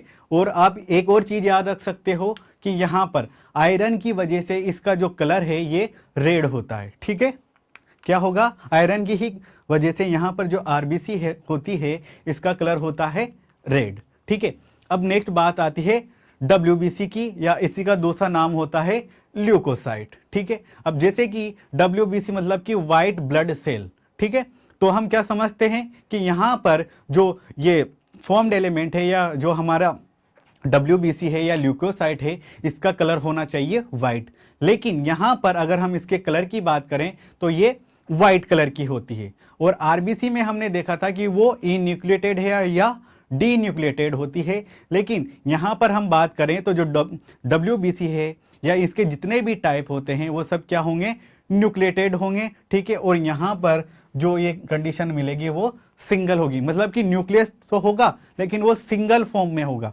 और बाकी जो दूसरी चीज होगी वो हम आगे समझेंगे। अब जनरली यहां पर जैसे कि हम बात करें तो यहां पर जैसे कि हम बात कर रहे थे आरबीसी का जो लाइफ स्पान होता है वो 120 डेज होगा, ठीक है। लेकिन नेक्स्ट बात करें हम यहां पर, जैसे कि इसके लिए बात की गई है कि यहां पर जो डब्ल्यूबीसी होती है जनरली अगर हम बात करें तो ये शॉर्ट लिव्ड है। यानी कि हम बात करें तो ये यहां पर कुछ हार्ड से लेकर कुछ डे तक हो सकता है, यानी कि मतलब जैसे कि 1 वीक 2 वीक इतना हो सकता है, ये है जनरली शॉर्ट लिव्ड। लेकिन कुछ आरबीसी जैसे कि अगर हम बात करें लिम्फोसाइट का, अगर आपने नाम सुना हो जैसे कि बी लिम्फोसाइट और टी लिम्फोसाइट, तो जो इनका ड्यूरेशन होगा ये ईयर्स तक होगा। जैसे कि हम वैक्सीन लेते हैं तो उस कंडीशन में यहां पर किसी भी, जैसे कि आपने कोरोना की वैक्सीन ली होगी, उस कंडीशन में यहां पर जो उसके जो वैक्सीन ली है तो उस वैक्सीन में हमें क्या होगा कि यहां पर जो हमारे यहाँ पर पैथोजन के लिए हमने जो यहाँ पर वैक्सीन ली है उसके लिए हमारी बॉडी में मेमोरी सेल बनेगी। तो ये जो मेमोरी सेल है ये हमारे पूरे लाइफ टाइम तक हमारी बॉडी के अंदर रहेगी। जैसे अगर वापस से कोरोना वायरस अगर हमारी बॉडी के अंदर एंटर करता है तो यही मेमोरी सेल यहाँ पर क्या होगा कि यहाँ पर बी लिम्फोसाइट से यहाँ पर क्या करेगी, जो मेमोरी सेल है यहाँ पर उसके लिए जो हमारी बी लिम्फोसाइट है उसको यहाँ पर क्या होगा, एंटीबॉडी बनाने के लिए स्टिमुलेट करेगी। और जो इन्फेक्शन है या फिर जो वायरस है उसके अपोजिट यहाँ पर एंटीबॉडी बनेगी और उसे डिस्ट्रॉय करेगी। तो यहाँ पर जैसे कि हम बात करें किसकी, लिम्फोसाइट की, तो लिम्फोसाइट का लाइफ स्पान होगा वो ज़्यादा होगा। लेकिन बाकी की बात करें तो वो जनरली यहाँ पर शॉर्ट लिव्ड है। ये चीज़ क्लियर है, ठीक है। अब जैसे कि अगर हम बात करें TLC, ठीक है, यानी टोटल ल्यूकोसाइट काउंट, यानी कि हम बात करें डब्ल्यूबीसी का अगर हम ब्लड के अंदर अमाउंट बात करें, यानी कि टोटल ल्यूकोसाइट यानी कि जितनी भी आरबीसी है उनकी अगर हम बात करें तो उनका नंबर कितना हो सकता है, तो ये होता है 6000 से 8000 पर mm³। लेकिन अगर हमने आरबीसी की बात की थी तो आरबीसी के अंदर हम क्या देखते हैं कि वहां पर जो 50 से 50 लाख तक पर mm³ वहां पर था, यानी कि आरबीसी का अमाउंट सबसे ज्यादा होता है, ठीक है। और यहीं पर इनका नंबर कितना होता है, 6000 से 8000। अब जैसे कि आप देखते हो कि यहाँ पर ये नंबर वेरी भी कर सकता है। अगर जैसे कि मान लीजिए कि हमें कोई इन्फेक्शन हो जाए या एलर्जी कंडीशन हो जाए, उस कंडीशन में इनका नंबर 6000 या 6000 से 8000 से बढ़कर 15000 20000 पर mm³ हो जाता है। और मान लीजिए इनका नंबर 1 लाख से ज़्यादा हो जाए, उस कंडीशन में यहाँ पर कैंसर की कंडीशन हो सकती है, ठीक है। इसलिए उस कंडीशन को बोला जाता है ल्यूकेमिया, ठीक है। मान लीजिए कि यहां पर 1 लाख पर mm³ हो गया, तो उस कंडीशन में आप क्या कहेंगे कि यहां पर कैंसर के सिम्टम्स हो सकते हैं। और वहीं पर अगर मान लीजिए कि इनका नंबर 20,000 से 25,000 पर mm³ हो जाए, उस कंडीशन में हम ये पता कर सकते हैं कि यहाँ पर हमें अगर इनका नंबर इंक्रीज हो जाए तो हम ये सोचेंगे कि यहाँ पर हमें अभी किसी इन्फेक्शन से कॉन्टेक्ट में आए हैं या फिर एलर्जी के कॉन्टेक्ट में आए हैं, तो इससे ये पता चलता है। ठीक है, ये चीज क्लियर है। अब इसके बाद यहाँ पर जो WBC या ल्यूकोसाइट्स है, इनको हम डिफरेंस करते हैं यहाँ पर साइटोप्लाज्मिक ग्रेन्यूल्स के अंदर। तो साइटोप्लाज्मिक ग्रेन्यूल्स के बेस पर यहाँ पर हम इनको बांटते हैं और इसी के बेस पर हम इन्हें 2 टाइप्स में बांटते हैं। एक होता है हमारा, अगर जो WBC है अगर उसके अंदर साइटोप्लाज्मिक ग्रेन्यूल्स हैं तो हम उन्हें ग्रेन्युलोसाइट बोलेंगे, अगर ग्रेन्यूल्स एब्सेंट है तो हम उन्हें ग्रेन्युलोसाइट बोलेंगे। अब जैसे कि यहां पर इनको डिफरेंशिएट किया है तो इसी के बेस पर हम इसको बोलते हैं DLC, डिफरेंशियल ल्यूकोसाइट काउंट। ठीक है, और यहां पर ऐसे ही क्या था, टोटल ल्यूकोसाइट काउंट। ठीक है, टोटल ल्यूकोसाइट काउंट ये चीज है। तो DLC क्या है, यानी कि हम यहां पर डिवाइड कर रहे हैं इन्हें किसके बेस पर, साइटोप्लाज्मिक ग्रेन्यूल्स के बेस पर। तो जिनमें साइटोप्लाज्मिक ग्रेन्यूल्स हैं उनको हम बोलेंगे यहां पर ग्रेन्युलोसाइट, और जिनके अंदर यहां पर साइटोप्लाज्मिक ग्रेन्यूल्स एब्सेंट है हम उन्हें बोलेंगे यहां पर ग्रेन्युलोसाइट। तो यहां पर जैसे कि हम बात करें इन 3 की, एसिडोफिल, बेसोफिल और न्यूट्रोफिल की, तो यहां पर क्या होगा कि यहां पर साइटोप्लाज्मिक ग्रेन्यूल्स यहां पर हमें देखने को मिलेगा। तो इसका नाम हो जाता है यहां पर ग्रेन्युलोसाइट। अगर ग्रेन्युलोसाइट बोला है इसका मतलब कि यहां पर क्या होगा कि यहां पर साइटोप्लाज्मिक ग्रेन्यूल यहां पर प्रेजेंट है। ठीक है, उसके अलावा अगर मैं बात करूं मोनोसाइट और लिम्फोसाइट की, तो यहां पर क्या होगा कि यहां पर साइटोप्लाज्मिक ग्रेन्यूल एब्सेंट होंगे, इसलिए हम इसे बोलते हैं ग्रेन्युलोसाइट। ग्रेन्युलोसाइट। तो यहां पर हमने कहा कि यहां पर साइटोप्लाज्मिक ग्रेन्यूल एब्सेंट है। ठीक है, ये चीज हुई। अब यहां पर अगर हम इनको नंबर के बेस पर डिवाइड करें, यानी कि यहां का जो टोटल RBC है उनमें से इनका परसेंटेज देखें तो वो इस प्रकार होगा। जैसे कि हम बात करें एसिडोफिल की, तो एसिडोफिल के अंदर इनका अमाउंट होता है 2 to 3%, बेसोफिल का होता है यहां पर 0.5 से 1%, यानी कि मिनिमम इसका होगा, और न्यूट्रोफिल का यहां पर अमाउंट होता है 60 to 65%, मैक्सिमम इसका होगा। और उसके अलावा ग्रेन्युलोसाइट के अंदर देखें तो मोनोसाइट का 6 to 8%, और वहीं पर लिम्फोसाइट की बात करें तो 20 to 25%। ठीक है, इसको आप एक टिक से भी याद रख सकते हो, जैसे कि निमोनिक्स है यहां पर, नेवर लेट मंकी ईट बनाना। ठीक है, तो क्या है, मंकी को बनाना पसंद होता है, लेकिन यहां पर क्या है, हमें बनाना नहीं खाने देना है। ठीक है, तो एंड नेवर लेट मंकी ईट बनाना। ठीक है, N for never say N for neutrophil, L for यहां पर लिम्फोसाइट, यानी कि सबसे ज्यादा इसका, तो यहां पर 60 to 65%।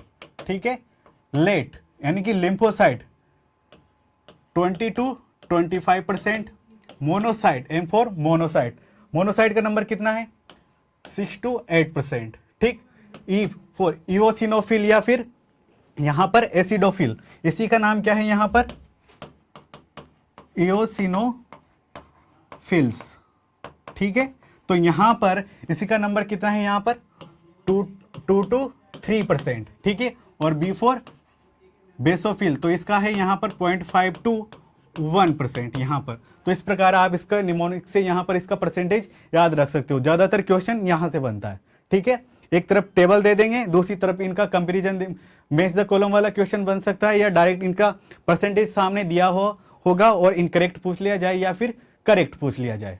ठीक है, अब नेक्स्ट बात करते हैं यहां पर कि जो अगर हमारी बॉडी के अंदर जैसे कि नॉर्मल रेंज है यहाँ पर 6000 से 8000, अगर इससे इनका नंबर ज़्यादा हो जाए उस कंडीशन में क्या होगा कि यहाँ पर जैसे कि 20 से 25,000 हो जाए, वो वाली कंडीशन बता रहा हूँ, तो उसको बोला जाता है ल्यूकोसाइटोसिस इन इन्फेक्शन। जैसे कि इन्फेक्शन हो या एलर्जी हो, उस कंडीशन में यहाँ पर इनका नंबर ज़्यादा हो गया, 6000 से जैसे 20 से 25,000 हो जाए पर MM3, तो उस कंडीशन में क्या है, इन्फेक्शन की कंडीशन में।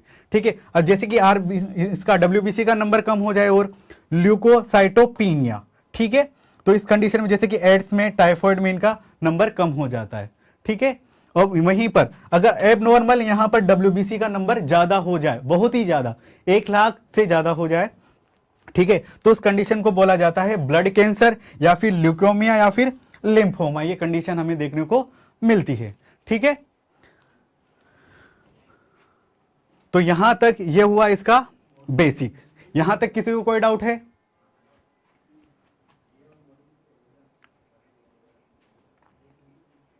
एक बार बताइए, एक बार देख लो अगर किसी को कोई डाउट हो। ठीक है, आगे बढ़ते हैं।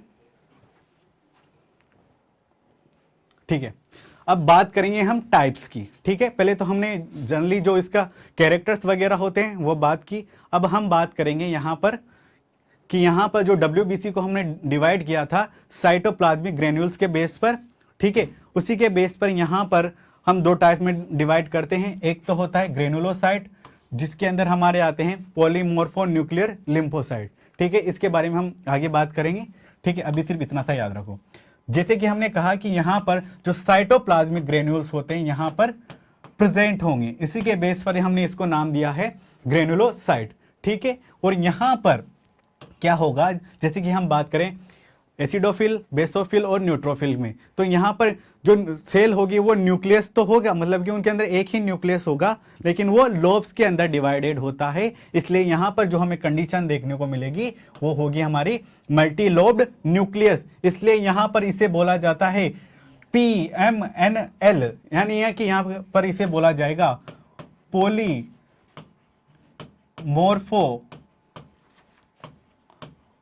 Nuclear leucocyte.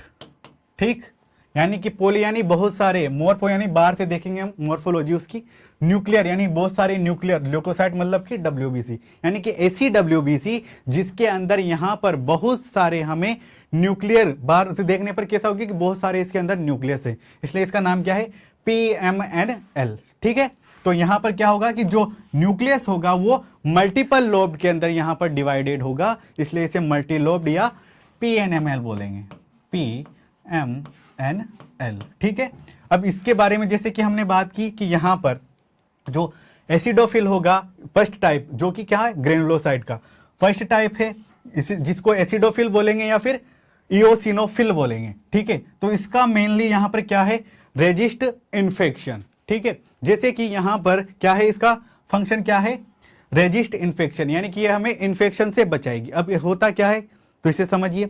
जैसे कि मान लीजिए कोई भी यहां पर हमारा पैथोजन है या फॉरेन पार्टिकल्स हमारी बॉडी के अंदर, वायरस हो, बैक्टीरिया, कुछ भी हो, अगर हमारी बॉडी के अंदर यहां पर एंटर करता है, उस कंडीशन में जैसे कि सपोज करिए कि यहां पर ये पैथोजन है, उस कंडीशन में यहां पर इओसिनोफिल आया और ये आकर चिपक गया इस वायरस या बैक्टीरिया से। ठीक है, उस कंडीशन में यहां पर क्या होगा कि जो WBC है, ये इओसिनोफिल या यहां पर एसिडोफिल, उस कंडीशन में यहां पर ये चिपक जाता है हमारी वायरस या बैक्टीरिया से, और इसके अंदर से ये रिलीज करता है लाइसोसोम। अब लाइसोसोम को जैसे इसने ब्रस्ट किया तो उसके अंदर पाए जाने वाले जो यहां पर एंजाइम्स है, हाइड्रोलाइटिक एंजाइम्स है, वो क्या करेंगे, से जैसे लाइसोसोम ब्रस्ट हुआ तो जो उसके एंजाइम है वो क्या होंगे, सेल के अंदर भी ब्रस्ट होंगे, और सेल भी जैसे डिस्ट्रॉय हुई तो यहाँ जो इससे कांटेक्ट में यहाँ पर जो बैक्टीरिया या वायरस है उसको भी यहाँ पर ये डिस्ट्रॉय कर देगी। उस कंडीशन में यहाँ पर क्या होगा कि यहाँ पर इस प्रकार ये हमें जो इन्फेक्शन है उससे यहाँ पर ये रेजिस्ट करती है। उसके अलावा यहाँ पर जो ये इओसिनोफिल है, इसको अगर हम यहाँ पर डाई से यहाँ पर क्या करें, यहाँ पर डाई से स्टेंड करें, जैसे कि हम बात करें एओसिन, इओसिन एक डाई होती है जो कि होती है रेड कलर की, ठीक है। जब हमने कहा कि WBC वाइट कलर्ड होती है, जैसे अगर हम स्टेन से स्टेन करेंगे जिसका नाम है इयोसिन, ठीक है, अगर हम इससे इयोसिन को जो कि रेड कलर की है अगर हम इससे स्टेन करेंगे तो इसका कलर कैसा होना चाहिए, रेड कलर होना चाहिए, क्योंकि यहां पर कलर कौन सा है, रेड। अगर हम इसके न्यूक्लियस की बात करें तो आप देखोगे जो इसका न्यूक्लियस है हमें यहां पर इस प्रकार दिखाई देगा। ये जो न्यूक्लियस है ये यहां पर है और ये बाइलोब्ड स्ट्रक्चर है। और आप देखोगे ये जो न्यूक्लियस दिखाई दे रहा है ये दोनों लोब आपस में एक दूसरे से कनेक्टेड है। न्यूक्लियस एक ही है लेकिन ये कहाँ है, ये हमें दिखाई देता है बिल्कुल हेडफोन की तरह। अगर आपसे पूछ लिया जाए कि हेडफोन न्यूक्लियस कौन सी WBC के अंदर दिखाई देता है तो आप बताएंगे कि इयोसिनोफिल है या एसिडोफिल है, उसके अंदर हमें यहाँ पर हेडफोन साइट का यहाँ पर न्यूक्लियस दिखाई देता है, बाइलोब्ड यहाँ पर न्यूक्लियस दिखाई देता है। तो आप लिख सकते हो कि यहाँ पर ये न्यूक्लियस कैसा है, बाइलोब्ड है, ठीक है। अब यहीं पर इसके लिए बात करें तो यहाँ पर ये रेजिस्ट करता है हमें, रेजिस्ट टू यहाँ पर किससे, ये रेजिस्ट करेगा हमें यहाँ पर एलर्जी से, ठीक है। एक तो हो गया इन्फेक्शन से और दूसरा होगा ये हमें एलर्जी से, ठीक है। उस कंडीशन में कैसे होगा, जैसे कि हमें एलर्जी कंडीशन हुई, उस कंडीशन में आपको पता होगा कि जो हमारा हिस्टामिन सिक्रेट होता है एलर्जी कंडीशन में, तो उस कंडीशन में यहाँ पर जो एसिडोफिल है या इयोसिनोफिल है ये यहाँ पर एलर्जी से इस कंडीशन में सिक्रेट करता है, एलर्जी की कंडीशन में सिक्रेट करता है यहाँ पर एंटी हिस्टामिनेज। हम बात कर रहे हैं बेसोफिल की, वापस से बेसोफिल से स्टार्ट कर रहे हैं, ठीक है। तो बेसोफिल के लिए अगर हम बात करें तो यहाँ पर दूसरा होता है हमारा, पहला तो हो गया एसिडोफिल, दूसरा हम बात करें यहाँ पर बेसोफिल। बेसोफिल की अगर हम बात करें तो यहाँ पर जो इसका न्यूक्लियस होता है वो एस शेप्ड होगा, ठीक है। इसके अलावा अगर हम बात करें यहाँ पर एस शेप्ड जो कि यहाँ पर स्ट्रक्चर में क्लियर नहीं है, अगर हम इसे डाई से स्टेन करें उस कंडीशन में हम, जैसे कि डाई का नाम है मिथाइल ब्लू, तो यहाँ पर जब हम इसे स्टेन करेंगे तो ये हमें दिखाई देती है ब्लू कलर का, ठीक है। तो इस कंडीशन में यहाँ पर ये ब्लू कलर का हो गया। अब एस शेप्ड कैसे है, तो ये देखा हमने कि यहाँ पर जैसे कि यहाँ पर ये तीन लोब है यहाँ पर, तो यहाँ पर हम इसे कहेंगे कि यहाँ 2 to 3 लोब्ड यहाँ पर हमें न्यूक्लियस दिखाई देगा, ठीक है। यहाँ पर कितने दिखाई दे रहे हैं हमें, यहाँ पर 2 to 3, ठीक है। तो यहाँ पर ये एस शेप बन गया, इसलिए इसे क्या बोला गया है यहाँ पर कि एस शेप यहाँ पर न्यूक्लियस है। इसके अलावा जो हिस्टामिन होता है, यहाँ पर बेसोफिल होता है, इससे 3 केमिकल सिक्रेट होते हैं। कौन कौन से, हिस्टामिन, सेरोटोनिन और हिपेरिन। कौन कौन से हैं, हिस्टामिन, सेरोटोनिन और यहां पर होंगे हमारे यहां पर हिपेरिन, ठीक है। अब जैसे कि यहां पर हम बात करें हिस्टामिन की, तो ये हिस्टामिन होता है यहां पर वेसो डायलेटर। हमने क्या बोला इसे, वेसो डायलेटर। वेसो मतलब कि ब्लड वेसल्स और डायलेटर मतलब कि डायलेट करने वाला, यानी कि ये क्या करता है, ब्लड वेसल्स को डायलेट करता है, ठीक है। उसके बाद हम बात करें यहां पर किसकी, सेरोटोनिन की, तो ये होता है यहां पर वेसो कॉन्ट्रिक्टर। क्या हो गया, वेसो कॉन्ट्रिक्टर। वेसो मतलब कि ब्लड वेसल्स और कॉन्ट्रिक्ट मतलब कि कॉन्ट्रैक्ट करने वाला, तो यहां पर ये क्या करेगा, ब्लड वेसल्स को कॉन्ट्रैक्ट करेगा, ठीक है। और हिपेरिन, हिपेरिन को आप जानते ही हो कि ये एक होता है यहां पर एंटी कोगुलेंट, एंटी कोगुलेंट, यानी कि यहां पर क्या होगा, एक मिनट,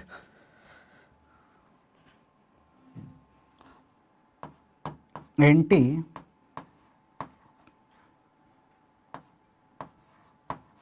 कोगुलेंट, यानी कि यहां पर जो हिपेरिन होगा अगर हमारी बॉडी के अंदर प्रेजेंट होगा तो ये ब्लड को क्लोटिंग करने से बचाता है, ठीक है। अब जैसे कि मान लीजिए कि जो बेसोफिल है, ये बेसोफिल क्या करती है कि यहां पर जैसे कि एलर्जी कंडीशन में यहां पर ये केमिकल्स सिक्रेट करती है, ठीक है। उसकी वजह से आप देखोगे कि जो हमारी बॉडी होती है उसके अंदर स्वेलिंग या इन्फ्लामेटरी की कंडीशन देखने को मिलती है। जैसे कि मान लीजिए कि जैसे कि आपने मॉस्किटो का देखा होगा कि जब भी मॉस्किटो हमारी बॉडी के अंदर यहाँ पर जैसे कि हमें बाइट करता है, उस कंडीशन में वहां पर उस पार्ट पर स्वेलिंग आ जाती है। तो उस कंडीशन में क्या होगा कि यहाँ पर ये तीनों कंडीशन यहाँ पर हमें देखने को मिलती है।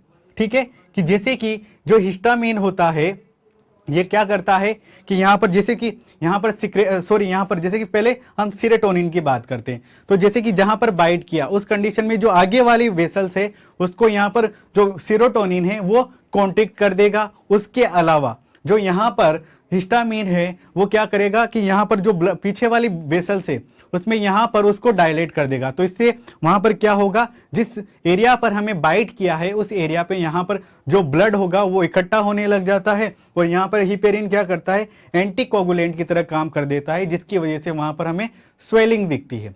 ठीक है, तो आपको सिर्फ इतना समझना है कि यहाँ पर जो बेसोफिल है वो क्या करता है, हिस्टामिन सिक्रेट करता है, सेरोटोनिन सिक्रेट करता है और ये हिपेरिन सिक्रेट करता है। और ये जो तीनों हैं ये तीनों एमिनो डेरिवेटिव यहाँ पर केमिकल्स होते हैं या फिर हार्मोन होते हैं, ये इतना याद रखना है आपको। ठीक है, अब जैसे कि आपने टिश्यू के अंदर अगर आपने मास्ट सेल का नाम सुना हो तो जो मास्ट सेल होती है उनके द्वारा भी यहाँ पर क्या होगा, यहाँ पर बेसोफिल जैसे केमिकल वो भी सिक्रेट करती है। तो जो यहाँ पर मास्ट सेल होती है वो टिश्यू स्पेसिफिक सेल होगी, यानी कि जो बेसोफिल होती है उसी का ही मॉडिफिकेशन है वो वहां पर मास्ट सेल, वो लेकिन वो क्या है, एक टिश्यू स्पेसिफिक सेल है। ठीक है, ये जैसे कि बेसोफिल की बात करें तो ये कहां पर देखने को मिलेगी, ब्लड के अंदर, और मास्ट सेल की बात करें तो मास्ट सेल हमें देखने को मिलेगी टिश्यू के अंदर, इसलिए वो क्या है, टिश्यू स्पेसिफिक है। ठीक है, तो ये चीज क्लियर है, क्योंकि बेसोफिल भी हिस्टामिन, सीरोटोनिन और हिपेरिन का सिक्रेशन करती है। ठीक है, और यहीं पर मास्ट सेल भी इसी का ही सिक्रेशन कर रही है। ठीक है, ऑलमोस्ट सेम फंक्शन होते हैं। ठीक है, इसके बाद हम बात करते हैं यहां पर थर्ड, यहां पर न्यूट्रोफिल की। ठीक है, लेकिन जब जैसे कि मान लीजिए कि यहां पर ये जो दोनों डाई है, इयोसिन है या मिथाइल ब्लू से, जब हम इसे दोनों डाई से यहां पर स्टेन करते हैं उस कंडीशन में यहां पर जो न्यूट्रोफिल है, ये न्यूट्रोफिल क्या करती है, इन दोनों स्टेन जो डाइस है इनके लिए यहां पर क्या करती है, लाइट स्टेन दिखाती है। उस कंडीशन में इसे हमने नाम क्या दिया है यहां पर, न्यूट्रोफिल, यानी कि दोनों डाई के लिए यहां पर ये क्या है, न्यूट्रल है। इसलिए यहां पर आप देखोगे कि यहां पर ये थोड़ा सा यहां पर रेड भी है, थोड़ा सा ब्लू भी है, यानी कि बिल्कुल लाइट स्टेन शो कर रही है, इसलिए इसका नाम क्या है, न्यूट्रोफिल। ठीक है, अभी इसे छोड़ दीजिए, माइक्रोफिलिस क्या है ये आपके आउट ऑफ एनसीईआरटी है। ठीक है, अब जैसे कि अगर हम बात करें यहां पर, जैसे कि जो न्यूट्रोफिल होती है ये न्यूट्रोफिल होती है इनफेगोसाइटिक नेचर, यानी कि यहां पर जैसे कि अगर कोई पैथोजन या बैक्टीरिया आता है तो ये डायरेक्ट उसको फेगोसाइटोसिस करती है। यानी कि जैसे कि आपने अमीबा देखा हो तो अमीबा क्या करता है, एक तरह से वेक्यूल का फॉर्मेशन करता है, और जो भी फॉरेन पार्टिकल या पैथोजन वगैरह वो आता है, अपना फूड आता है, उसको इंगल्फ करता है फेगोसाइटोसिस, यानी कि यहाँ पर ये फेगोसाइटोस की तरह काम करेगा, और जो प्रोसेस है फेगोसाइटोसिस वो करेगा, जिसकी वजह से यहाँ पर क्या होगा, इसमें क्या होगा, हमें फेगोसाइटोसिस देखने को मिलता है।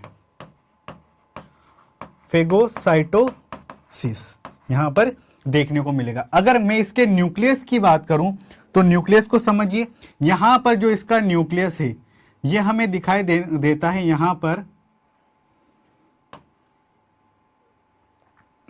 बिल्कुल एम्ब्रियो की तरह।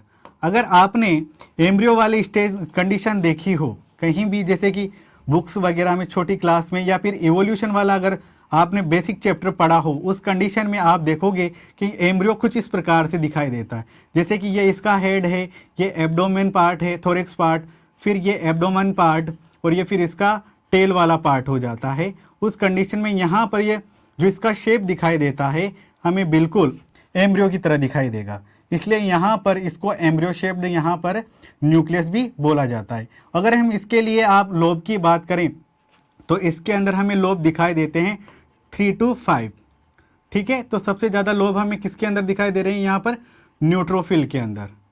ठीक है, तो यहाँ पर आप देख सकते हैं कि यहाँ पर हमें कितने लोब, न्यूक्लियस एक ही है लेकिन कितने लोब के अंदर दिखाई दे रहा है, 3 to 5 यहाँ पर लोब दिखाई दे रहे हैं। तो हम बोलेंगे यहाँ पर 3 to 5 ये लोब्ड है, न्यूक्लियस हमें यहाँ पर दिखाई देता है। ठीक है, तो यहाँ पर कितने न्यूक्लियस हुए, 3 से 5, और यहाँ पर इसके अंदर हमें फेगोसाइटोसिस की प्रोसेस देखने को मिलती है। ठीक है, अब नेक्स्ट बात करते हैं हम यहाँ पर अग्रेनुलोसाइट की। अग्रेनुलोसाइट यानी कि यहाँ पर साइटोप्लाज्मिक, यहाँ पर क्या होगा, साइटोप्लाज्मिक ग्रेन्यूल्स यहाँ पर एब्सेंट होंगे। ठीक है, अगर साइटोप्लाज्मिक ग्रेन्यूल एब्सेंट हो तो यहाँ पर क्या बोलेंगे, इसे अग्रेनुलोसाइट। इसी के वजह से इसे क्या बोला जाता है, मोली मल्टीपोलर न्यूक्लियोसाइट। इसे आप चाहो तो याद रख, मोनो यहाँ पर क्या होगा, मोनो मोर्फो न्यूक्लियर लिम्फोसाइट। ठीक है, वैसे आपने ज़्यादातर क्वेश्चन यहाँ से पूछा जाता है PMNL, चाहो तो आप इसे लिख सकते हो मोनो मोर्फो और बाकी का न्यूक्लियर लिम्फोसाइट। ठीक है, तो यहाँ पर ये चीज़ हुआ। अब यहाँ पर हमने कहा कि यहाँ पर क्या है कि जो साइटोप्लाज्मिक ग्रेन्यूल से यहाँ पर एब्सेंट है, और जो न्यूक्लियस होता है यहाँ पर सिंगल लोब्ड में होगा। न्यूक्लियस सिंगल है लेकिन साथ ही साथ ये सिंगल लोब्ड में है। ठीक है, अब जैसे कि यहाँ पर दो टाइप है, एक तो होता है हमारा मोनोसाइट, दूसरा होता है लिम्फोसाइट। अगर मोनोसाइट की बात करें यहाँ पर, तो जो मोनोसाइट होता है इसका जो यहाँ पर न्यूक्लियस की बात करें तो न्यूक्लियस है यहाँ पर बीन शेप्ड, या फिर हम बात करें तो किडनी शेप्ड। क्योंकि आपने अगर एक्सक्रीटरी में किडनी का शेप देखा हो एक्सक्रीटरी सिस्टम में, तो वहां आप देखोगे कि इसका जो शेप है या तो बीन शेप्ड है या फिर इसे हम बोल सकते हैं किडनी शेप्ड। यहाँ पर इसका न्यूक्लियस देखने को मिलेगा। ठीक है, अब यहाँ पर इस चीज को आप छोड़ दीजिए, ये आपके काम का नहीं है। ठीक है, और यहाँ पर अगर हम इसकी साइज की बात करें तो यहाँ पर जो लार्जेस्ट साइज का जो अगर हम बात करें तो जो सबसे ज्यादा जो साइज सबसे बड़ी WBC होगी वो कौन सी होगी, मोनोसाइट होगी। लेकिन अगर नंबर की बात करें तो सबसे ज्यादा होगा नंबर किसका, न्यूट्रोफिल का। ठीक है, तो लार्जेस्ट यहाँ पर WBC कौन सी है, यहाँ पर मोनोसाइट है। ठीक है, और इसका शेप कैसा है, यहाँ पर किडनी शेप्ड है। ठीक है, तो यहाँ पर ये बात हुई। ठीक है, इसके अलावा जो लिम्फोसाइट होती है और आपको एक और चीज याद रख सकते हो आप कि जो मोनोसाइट होती है यही अगर यहाँ से टिश्यू से ब्लड से निकलकर अगर हमारे जो टिश्यू फ्लूइड है उसके अंदर चला जाए तो वहां पर एक सेल देखने को मिलती है जिसका नाम होता है मैक्रोफेज। ठीक है, तो ये क्या होता है कि ब्लड वेसल्स को यहाँ पर पार करके जो पोर्स होते हैं, एंडोथेलियल वाल का जो पोर होते हैं, जो स्पेस होता है उससे बाहर निकलकर अगर टिश्यू फ्लूइड के अंदर चला जाए तो हम उसे बोलते हैं यहाँ पर मैक्रोफेज, और वो भी फेगोसाइटोसिस के प्रोसेस को अपनाती है, यानी फेगोसाइटोसिस प्रोसेस करती है। ठीक है, तो यहाँ पर ये भी क्या करेगी, फॉरेन पार्टिकल को अगर यहाँ पर ब्लड के अंदर तो इसका फंक्शन है मोनोसाइट, लेकिन अगर टिश्यू के अंदर चली गई तो वो मैक्रोफेज बनेगी, और मैक्रोफेज ही यहाँ पर क्या करेगी, जो फॉरेन पार्टिकल से पैथोजन है उनको इनगल्फ करेगी। और जैसे मैंने कहा कि ये मोनोसाइट ब्लड से कहाँ जा रही है, टिश्यू फ्लूइड के अंदर, तो ये जो प्रोसेज है यानी कि ब्लड एंडोथेलियल वाल को क्रॉस करके टिश्यू के अंदर जा रही है, इस प्रोसेज को बोला जाता है डायपेडेसिस। ठीक है, ये चीज याद नहीं रखना है, आप चाहो तो याद रख सकते हो, वैसे ये इंफॉर्मेशन थी सिर्फ आपके लिए। अब जैसे कि मैंने कहा कि यहाँ भी फेगोसाइटिस का प्रोसेज अपनाती है। नेक्स्ट है हमारी लिम्फोसाइट। लिम्फोसाइट की बात करें तो यहाँ पर जो लिम्फोसाइट होती है, इस लिम्फोसाइट क्या होगी, सबसे स्मॉलेस्ट RBC होगी। अगर हम इसकी बात करें तो ये दो टाइप की होती है, एक होती है T लिम्फोसाइट और एक होती है B लिम्फोसाइट। T लिम्फोसाइट के लिए अगर हम बात करें तो ये क्या होती है, इसका नाम होता है थाइमस से। ठीक है, तो इसके यहाँ और बी लिम्फोसाइट ये क्या होता है कि यहाँ पर जो टी सेल और जो बी सेल होती है इनका यहाँ पर मैच्योरेशन होगा, डिफ्रेंशिएशन होगा, और यहाँ पर जैसे कोई पैथोजन या बैक्टीरिया अगर हमारी बॉडी में आता है उस कंडीशन में यहाँ पर क्या होगा कि एक तो अगर हम इसके न्यूक्लियस की बात करें तो एक तो ये स्मॉलेस्ट सेल है, तो यहाँ पर जैसे कि अगर हम बी लिम्फोसाइट की बात करें तो यहाँ पर जो इसका न्यूक्लियस होता है ये पेरिफेरी पर होगा, और इसका जो न्यूक्लियस होगा टी लिम्फोसाइट का ये क्या होगा, सेंटर में होगा और लार्ज होगा। ठीक है, इसका तो स्मॉल होगा और पेरिफेरी पर होगा बी लिम्फोसाइट का, और टी लिम्फोसाइट का यहाँ पर क्या होगा, सेंटर में होगा और लार्ज होगा। अब जैसे कि हम बात करें बी लिम्फोसाइट क्या करती है, यहाँ पर एंटीबॉडी का फॉर्मेशन कर रही है। तो इसके लिए हम कहें तो ये एंटीबॉडी का फॉर्मेशन कर रही है, ठीक है।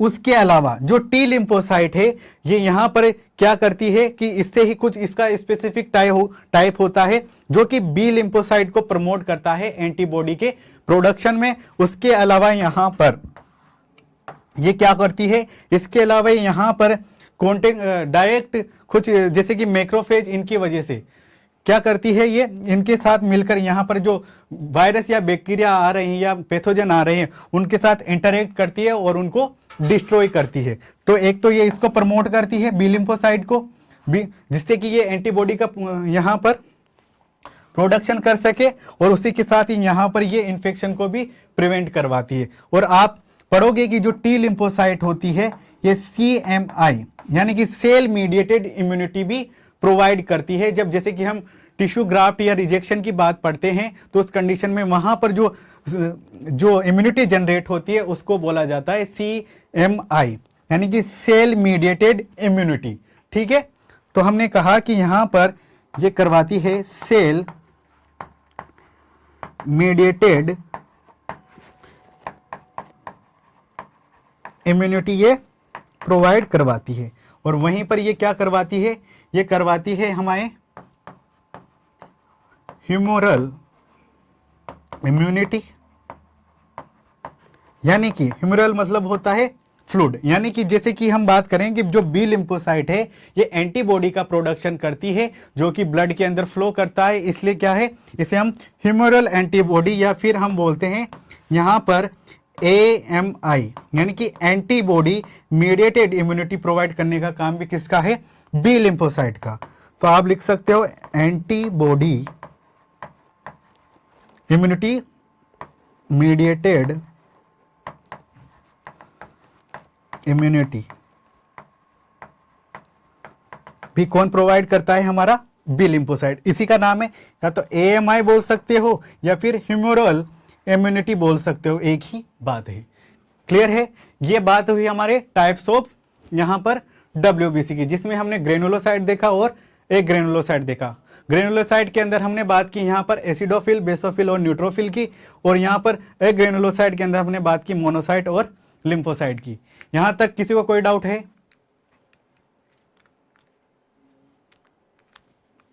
एनीवन?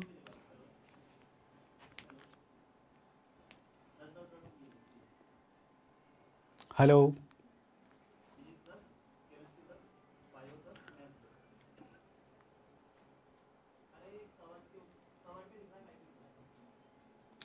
ठीक है। तो यहां तक अभी तक यहां तक करते हैं, बाकी का नेक्स्ट क्लास में देखेंगे हम। तब तक आप पढ़ के आइए और अगर कोई डाउट है तो हम नेक्स्ट क्लास में बात करेंगे।